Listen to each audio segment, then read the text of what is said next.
Hey guys, and welcome to Petrol Ped and welcome to this week's Midweek 180. Now, I hope you all had a fantastic bank holiday weekend. Well, if you live in the UK, that is, for my non-UK followers. Tough luck, we had basically a 3-day weekend and it was fantastic. I had a car show on the Saturday. I had some lovely time with friends and family and just time to relax and take the foot off the gas a little bit. It was really very nice.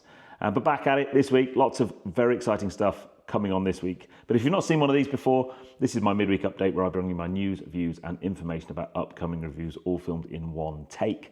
As usual, let's get the housekeeping out of the way first. So leader of the pack last week was Kevin DG7, well done mate. Joined in the Magnificent 7 by Gary Matthews, HQB Productions, Matthew LaBerge, Owen MacDonald, Keith Evans and Ray Drury. So whoever puts the first comment this week, you'll be my leader of the pack next week, and the first 7 comments will be in my Magnificent 7.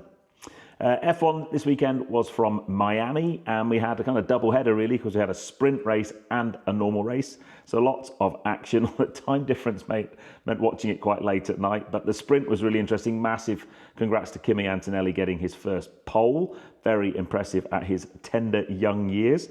And then the sprint race was actually, because normally sprint races can be a bit, over-promise and under-deliver, but because there was rain around and the track was wet and they had to kind of do a pit stop, which is normally not what you expect in a sprint race, it was actually a pretty good race. And it was great to see Lando come out and win, although to be fair, I think he was probably a little bit lucky to get that. But as a Lando fan, I'm not complaining. And then the main race was an absolute banger for the first maybe 25, 30 laps. So obviously we had a bit of an incident on turn 2 with Max and Lando. Racing incident probably, maybe, or that absolutely screwed Lando's race, dropped back to 5th, but it was great to see him battle back up to 2nd. And the close quarters action between, well, I guess, first of all, Oscar and Max, and then Lando and Max was just fantastic. That's the kind of racing we want to see. And then once the McLarens were past the Red Bull, they just disappeared off up the road by over 30 seconds. But yes, it was great to see a McLaren 1-2. Oscar then Lando. Clearly, as a Lando fan, I'd want it the other way around. So Oscar's stretching out his lead in the championship, and that starts to play very interesting team dynamics, I think. Now, first thing I wanted to talk about this week, aside from F1, was a press release by the SMMT here in the UK, which is the kind of Society of Motor Manufacturers and Traders, the industry body for the manufacturing of cars in the UK. And they've just announced the April car sales figures for this year, and they are down by 10.4%, with just 120,331 cars registered in the month of April. Now, that is the 6th month fall in the last 7 months. And the interesting split in that, the battery electric side of things was actually up by 8.1% in the month of April. So 20.4% of cars sold in April were battery electric. But interestingly, that falls quite a long way short of the ZEV mandate for this year, which is 28%. Now, there are lots of potential reasons for that. Clearly, the economy is not in the best of health at the moment. But the really interesting thing that kicked in on the 1st of April, 2 things. Firstly, the new vehicle excise duty rules, which start to mean you pay vehicle excise duty on EVs, and also the expensive car supplement. So there are that. I don't know whether that's a great indicator really of the health of the car market. I think there needs to be some look and maybe some incentives, maybe a look at what's kind of holding things back. But that is worrying news indeed. Now, on Saturday, I took the 911 down to 50's Supercars for their Porsche Mark weekend. They had a whole weekend of cool stuff. On the Saturday, it was like a breakfast club and an afternoon club because they do 2 sessions. I went down for the morning. So many of you made the effort to come down and say hi and come and see the car. And it was brilliant to kind of spend time with everyone, have a good chat. It really was a very special morning. And what was really cool is, I don't know if you saw a few months ago, I was at 50's and drove the 997 911 Turbo Cabriolet that they were giving away in their big annual draw. So if you are a member of 50's, for every month you are a member, you kind of get a ticket in the big prize draw. They do prize draws on a monthly basis as well. But the winner was drawn a couple of weeks ago, And the lucky winner, Matt, was there on Saturday to collect the car.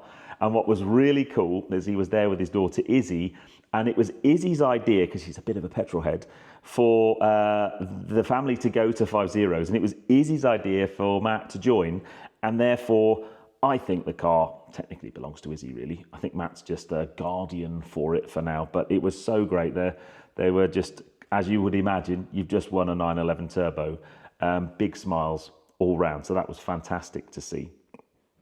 And then the last new car I want to briefly mention this week is Lotus have announced that they're doing a special edition Emira to celebrate Jim Clarke, 60 years since Jim Clarke's record-breaking season. So they've launched the Lotus Emira Clarke Edition. There are only 60 units because of the 60 years. And it's got a fantastic livery on it, and it's based on the 3.5-litre Supercharged V6, which for me is the best of the two Emira engine choices. It's a bit punchy from a price point of view, £115,000 in the UK. I think in Germany it's like 140,000 euros. That is a lot of money for a Lotus Emira. This is a car that when it first came to market was going to be like 65,000, 70,000 pounds. A normal one now you're punching at sort of 90 to 95,000 quid. So that's like a 20 grand premium really for this one of 60. And I'm sure most of them will go into a collection, I would guess. But a really cool looking car. I like it a lot. I just don't like the price. Now, this Friday at 6, it's the Hilux video. I think this is now the 3rd week that I've mentioned that we're going to put the Hilux video out. The difference this week is I actually have the final rendered video. I just need to upload it to YouTube. We've had lots of issues in the back end, and the main issue is just the amount of time that the edit has taken. I think Alex was saying it's something like 40 hours of editing. I think I've mentioned already over 800 gigabytes of data, and the film itself, for those non-video people, it was shot in what's called log. So you basically it's a flat color in very high definition with a big cinema grade camera. The Blackmagic camera we used was like 10,000 quid's worth of camera. And then Alex has then color graded the film and it's come out amazingly. He's got this knack of picking really cool soundtracks, capturing the day. It's a combination of a review with a little bit of behind the scenes. It captures the whole vibe of Turkey so well, and I'm so pleased with it, and I cannot wait for you to see it. So I know it's been a long time coming. It's like 6 or 7 weeks since I was in Turkey for the car reveal, but honestly, it's worth waiting. So please, on Friday at 6, head over to YouTube, make sure you watch it, make sure you share it, comment on it, like on it, and let's see if we can get that video doing well. I know what it's like. It's such high quality production values and stuff. YouTube, the algorithm's probably going to hate it and it won't push it to anybody and it'll do really, really badly. But I'm hoping that's not going to be the case, because I think it's the best film I've ever made. So I know I'm bigging it up. Make sure you watch it. Friday at 6, Hilux. Anyway, busy day ahead. Lots of things in the planning that will be dropping on the channel in the next 3 or 4 weeks. But if you enjoyed that one, please give me a thumbs up. Comments below are always welcome. And if you haven't done so already, please subscribe to Petrol Ped for plenty more content to come. And I'll see you on the next video, which, remember, is this Friday at 6, a Toyota Hilux. It's like get a bag of popcorn and watch it on the telly. Watch it on your telly, because honestly, it needs to be on a telly, not on your smartphone. Take care, guys. Drive safe.